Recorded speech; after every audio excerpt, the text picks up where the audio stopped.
Olá pessoal, tudo bem? Vamos voltar às nossas atividades PET 4, semana 3 e 4. E o assunto de hoje, análise de DNA. Pessoal, já conhece um pouquinho de DNA lá da biotecnologia.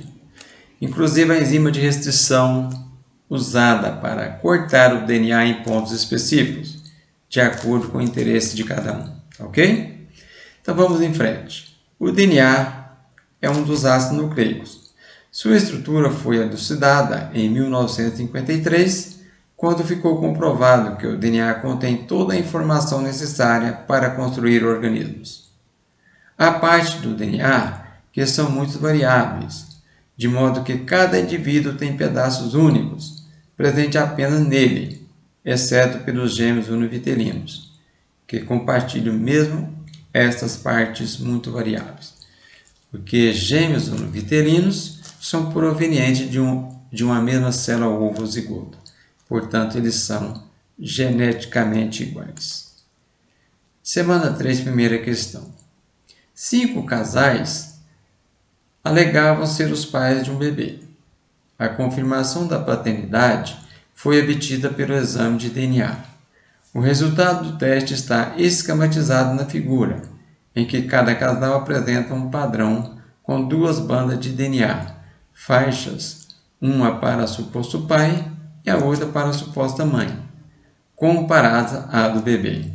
Observe os DNA dos casais e compare-os com o do bebê. Que casal pode ser considerado como pai biológico do bebê? Pessoal, esse tipo de questão já apareceu em prova do Enem e pode voltar. É fácil de ser comparado. Vamos em frente. Então, você vem aqui, ó. As bandinhas do DNA, os fragmentos de DNA do bebê, devem estar presentes em um dos casais, ou do pai ou da mãe, tá? Então, um indivíduo do casal tem que portar essa bandinha do bebê. Analisando os casais, pegando a primeira banda do bebê, está presente no casal 1, no 2, no 3, no 4, 5 não tem. Elimina o casal 5, esquece ele. A segunda bandinha do bebê, casal 1 não tem? Esquece, elimina esse casal. 2 não tem? Elimine ele. Está presente no 3 e no 4.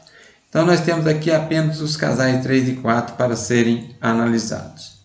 Terceira bandinha, presente no casal 3, casal 4 não tem. Então, só resta o casal 3 para ser os pais do bebê. Vamos lá. Continuando. Próxima bandinha, casal 3, presente nos 2. A próxima, presente no pai. A próxima, presente na mãe. A próxima, nos 2. A última, na mãe. Portanto, o casal 3 são os pais do bebê. Marque alternativa. Depois que liberar ela para nós, C é a resposta. Tá ok? Questão 2. A impressão digital genética, DNA fingerprint, é um dos testes desenvolvidos com o avanço da engenharia genética. Já disponível em alguns laboratórios, se o resultado se traduz num padrão de bandas semelhante ao do código de barras utilizado no mercado. Tal impressão genética dá a identidade individual de forma segura. No DNA fingerprint, o que se observa são, letra D, sequências de DNA, ou seja, aquela sequência, de base nitrogenada na cadeia, na molécula de DNA, no fragmento que codifica proteína, ok? Então, letra D está correta. Vamos em frente. 3. A prestigiada revista Science elegeu como um dos principais avanços científicos em 2017 um caso de terapia gênica em criança portadora de distrofia muscular espinal, do tipo 1, uma doença genética caracterizada pela atrofia progressiva dos músculos esqueléticos e morte precoce antes dos 2 anos de idade. A doença é causada por um gene defeituoso que deixa de codificar uma proteína essencial para o funcionamento dos neurônios. No estudo de vírus não patogênicos, ou seja, não causador de doença, que continham uma cópia normal do gene em questão foram injetados em 15 crianças doentes. As crianças tratadas sobreviveram além dos 2 anos e apresentavam melhoras na capacidade de movimento. Assinale a alternativa que preenche corretamente as lacunas na frase a seguir. Os vírus injetados nas crianças foram capazes de, restaurando a produção, que passaram então a controlar adequadamente. Vamos à questão letra C, diz o seguinte. É melhor a gente voltar à leitura, né? Os vírus injetados nas crianças foram capazes de atingir a medula espinhal e introduzir nos neurônios a cópia normal do gene, restaurando a produção da proteína essencial à função dos neurônios na medula, que passaram então a controlar adequadamente os músculos, ou seja, os movimentos musculares. Portanto, letra C está correta. 4. O jornal Folha de São Paulo, em junho deste ano, publicou uma notícia com a seguinte manchete: Polícia Federal usa bituca de cigarro e DNA para apurar ataque de facção. A notícia tratava do uso dele, ou melhor dizendo, do uso da genética molecular para identificar criminosos por meio de identificação de DNAs presentes na cena de um crime. Sobre esse assunto, é correto afirmar, pessoal, isso daqui é muito semelhante àquele teste de paternidade, né? Então, você faz aquele teste também para descobrir e identificar pessoas, ou seja, vestígio de pessoas encontradas no local do crime. E a partir daqui é possível você também chegar a um possível ou suposto criminoso. Tudo bem? Letra E. A eletroforese de fragmento de DNA é um dos métodos utilizados para identificar pessoas. O uso de enzima de restrição para cortar o DNA gera um padrão de fragmentos que é característico de cada pessoa. Impressão digital molecular. Perfeito. Como eu já disse, muito semelhante ao que nós vimos na questão de teste de paternidade. 5. Um gene de uma espécie de água-viva foi inserido no genoma de camundongos. O resultado do experimento foi recebido quando esses roedores ficaram expostos à luz ultravioleta e devido à presença de certas proteínas brilharam. Proteína brilharam quer dizer, os camundongos brilharam, né? A técnica pode ser usada para marcar célula cancerosa e, com isso, identificá-la no corpo de uma pessoa, de acordo com o experimento utilizado e os desdobramentos dessa pesquisa, né, é correto afirmar que, não sei se você entendeu bem o enunciado da questão.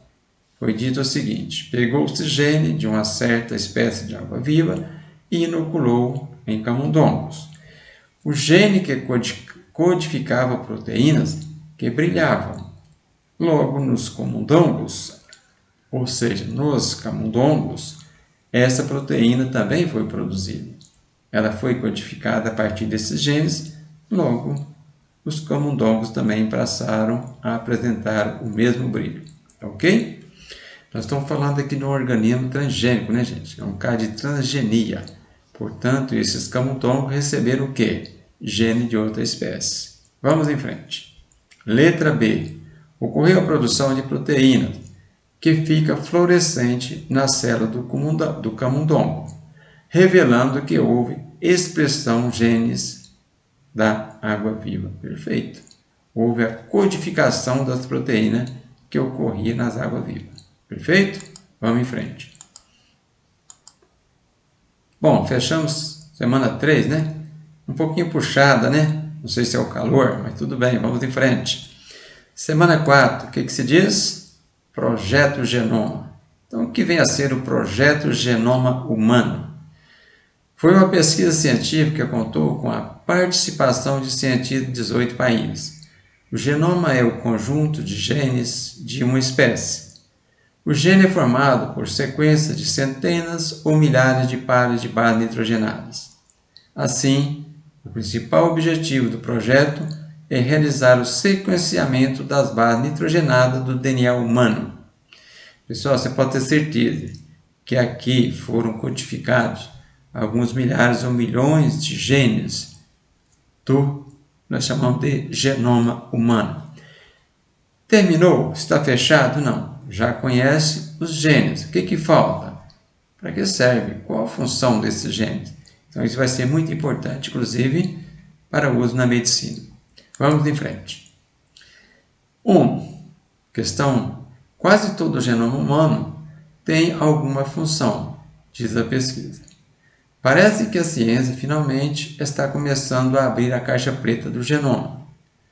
Um novo olhar sobre o conjunto do DNA humano indica que ao menos 80% de seus 3 bilhões de letras químicas têm alguma função.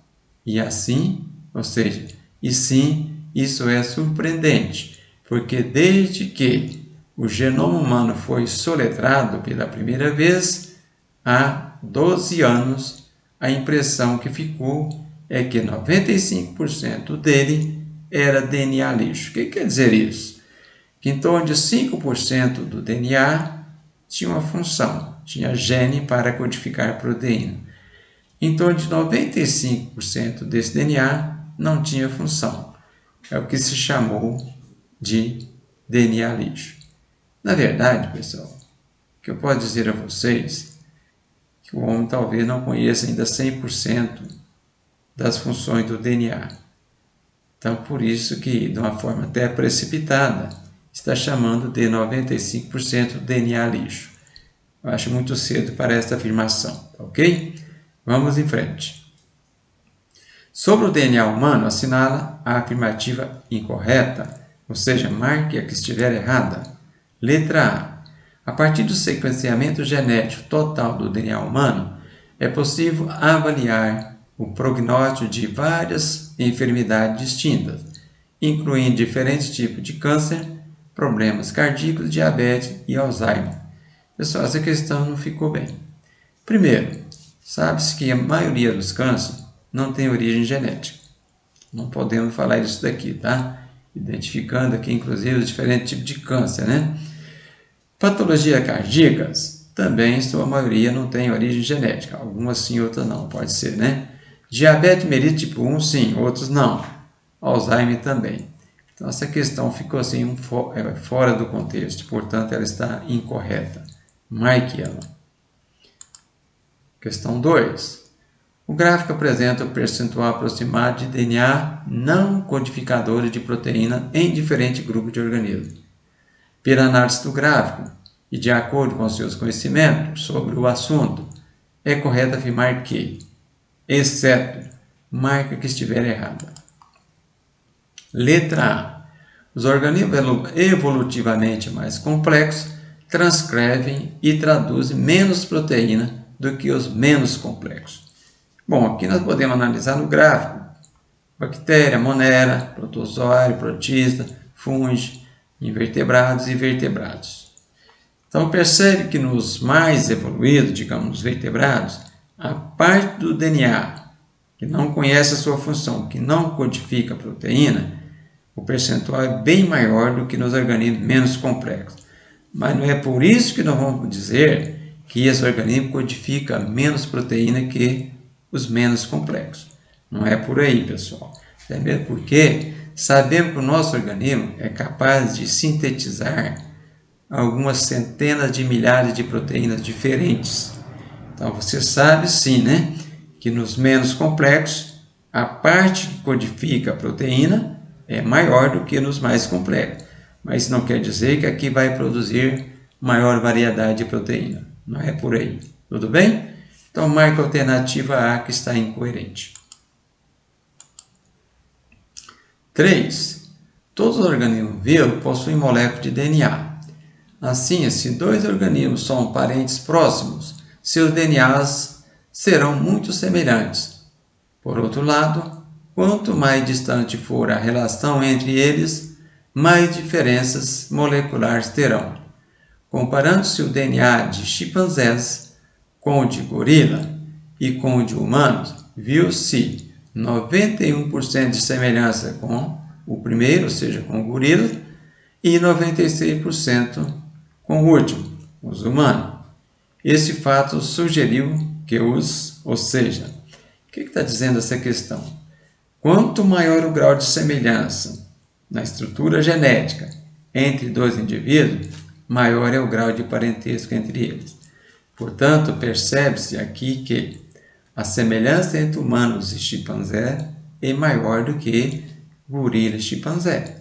Então, podemos dizer que o nosso grau de parentesco com chimpanzés é maior do que o grau de parentesco do chimpanzé com o gorila. É isso que a questão quer nos dizer. Tudo bem?